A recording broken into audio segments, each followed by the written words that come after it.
Αλλάξει η εικόνα για να δούμε τι θα δούμε αμέσως μετά τις διαφημίσεις. Νάτι. Στο κέντρο της Αθήνας, λοιπόν, είναι πανελλήνια εβδομάδα πρόληψης και πρώτων βοήθειων.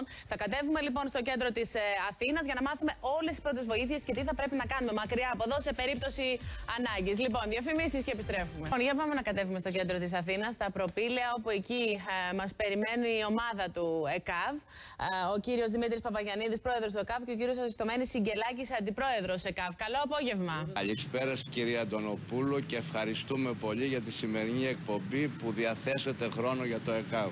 Εμείς ευχαριστούμε για να μπούμε, κυρία Παπαγιαννίδη, κατευθείαν στην ουσία, για να δούμε λίγο τι μπορεί να μάθει ο πολίτης που θα κατέβει τώρα στο κέντρο της Αθήνας για τις πρώτες βοήθειες. Να μπούμε κατευθείαν δηλαδή στις χρήσιμες συμβουλές. Μάλιστα, εγώ σήμερα εδώ βρίσκομαι εκπροσωπώντας το ΕΚΑΒ αλλά και τον αρμόδιο υφυπουργό, τον κύριο Μπέζα, ο οποίος δεν μπόρεσε λόγω εγγυημένων υποχρεώσεων.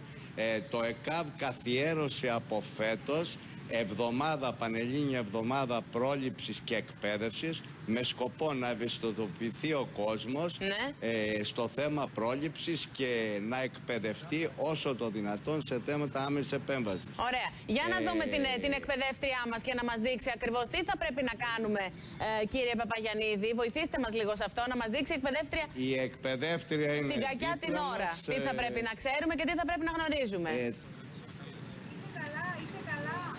Βοήθεια! Βοήθεια!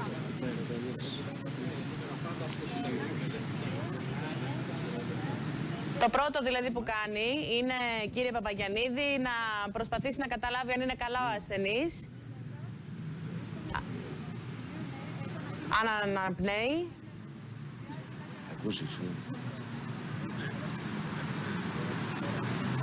Στη συνέχεια στο στήθος, λοιπόν, οι πρώτες βοήθειες προκειμένου να τον επαναφέρει τον άνθρωπο ο οποίος βρίσκεται σε κίνδυνο. Σωστά, κύριε Παπαγιαννίδη?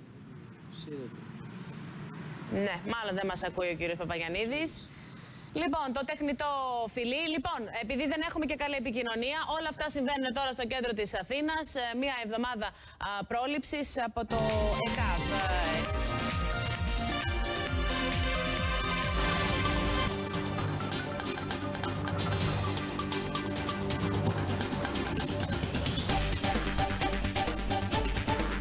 Μεταξύ πάμε στα Προπήλαια, θα συναντήσουμε εκεί τη Βάλια Σκούρα και μαζί με τη Βάλια Σκούρα τον κύριο Σιγκελάκη, που είναι αντιπρόεδρος του ΕΚΑΒ και υπεύθυνος θεμάτων εκπαίδευσης.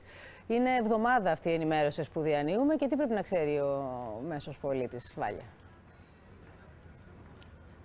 Πόπη, δίνω αμέσως το λόγο στον κύριο Σιγκελάκη να μας πει ακριβώς τα θέματα για τα οποία ενημερώνει τον κόσμο αυτή την εβδομάδα και τις δράσεις που κάνουν, ενώ θα βλέπουμε το διασώστη, ο οποίος κάνει μια επίδειξη του πώς κάνουμε πρώτες βοήθειες. Καλημέρα σας. Στη μνήμη δύο πρόωρα χαμένου στελεχών μας, του Δημήτρη Βουρβαχάκη και του Βαγγέλη Κελαράκη, αποφασίσαμε να θεσμοθετήσουμε την Πανελλήνια Εβδομάδα Εκπαίδευσης και Πρόληψης με δράσεις σε 25 πόλεις της Ελλάδας, όπου μαθαίνουμε στους πολίτες πολλά για την πρόληψη ατυχημάτων και τραυματισμών, αλλά και τους διδάσκουμε πρώτες βοήθειες και καρδιοπνευμονική αναζωογόνηση.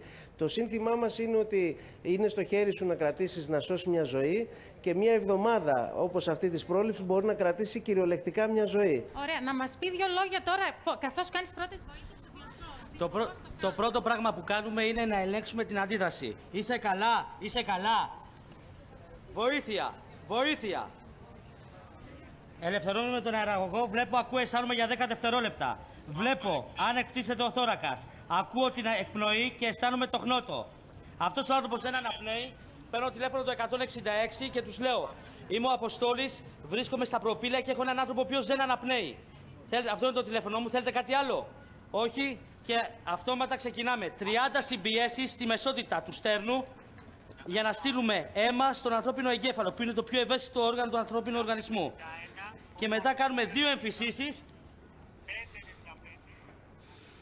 προκειμένου να στείλουμε οξυγόνο στον εγκέφαλο. Από εκεί και πέρα, αν συχαινόμαστε να δώσουμε αυτές τις εμφυσίσεις, μπορούμε να κάνουμε μόνο συμπιέσεις. Είναι πολύ σημαντικό να κρατήσουμε τη ζωή ενός ανθρώπου στα χέρια μας, την καρδιά ενός ανθρώπου στα χέρια μας.